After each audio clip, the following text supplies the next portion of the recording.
Hey guys, welcome back to another video, and today it finally happened. The battery health on my iPhone 14 Pro finally dropped from 100%. It seems kind of weird that I'm quite happy about this, but I was getting so many comments from you guys on one of my shorts that all of your battery health and battery life problems are so major. I just, after pretty much 7 months of usage, I had it since release, dropped to 99%. And it seems kind of odd to me that pretty much everyone, or just a loud minority, had so many problems with their battery life, and I was still sitting at 100%. But I think I got the explanation to this problem. As most tech nerds, as soon as I got the phone into my hands, I just looked up so many videos on YouTube on how to optimize the battery life and how to get the most out of it. And I stumbled upon a really funny video that just was going along every single tip, one after another, and at the end, the guy just told us that, well, it's not really even worth it to consider any of these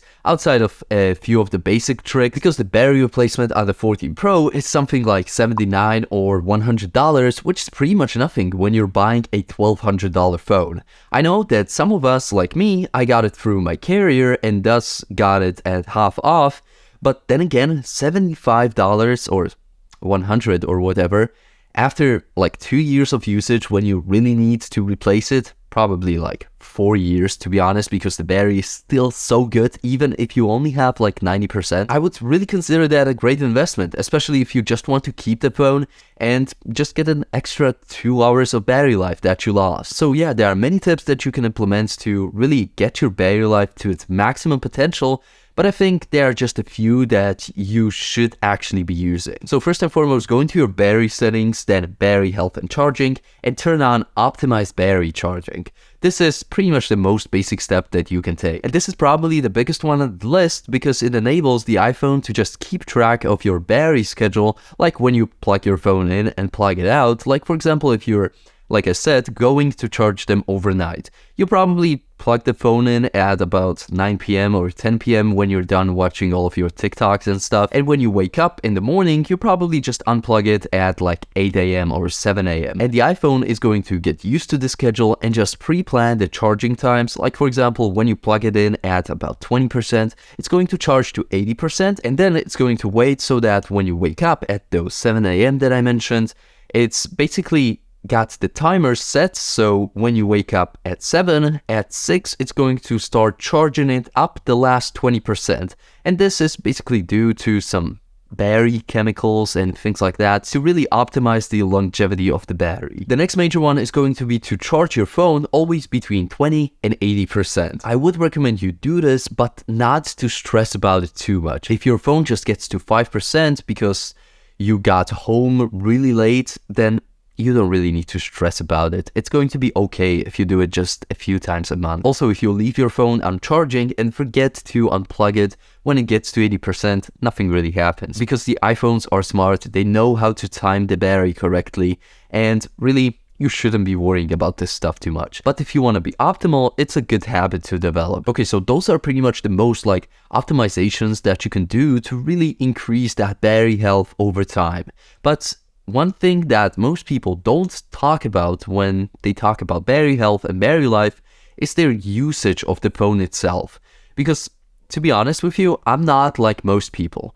I just don't use my phone as a smartphone in 2023. I just use it as pretty much a good old Nokia, because I'm really into productivity and all of this stuff of staying away from your phone, from your laptop, when you go to bed, don't waste time and things like this. So I don't really have any social media apps on my phone, so I don't spend nearly enough time on my phone to actually give you like a real world usage scenario.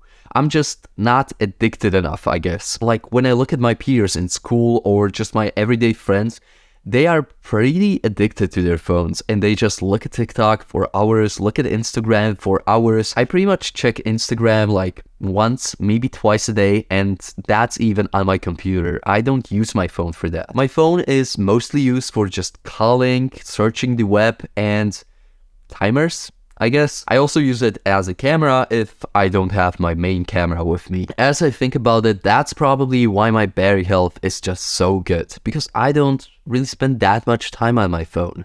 And I would highly encourage you, if you just want to pretty much get more done in your life and you don't want to waste away your youth, just uninstall all of these social media apps from your phone, and if you want to use them, sure, use them on your laptop. Use the actual websites. And trust me, if you try out TikTok on a website, you're quickly just gonna get rid of it because it's not as good as on the phone. Also, before we end this video, I have to mention the always on display on the 14 Pro.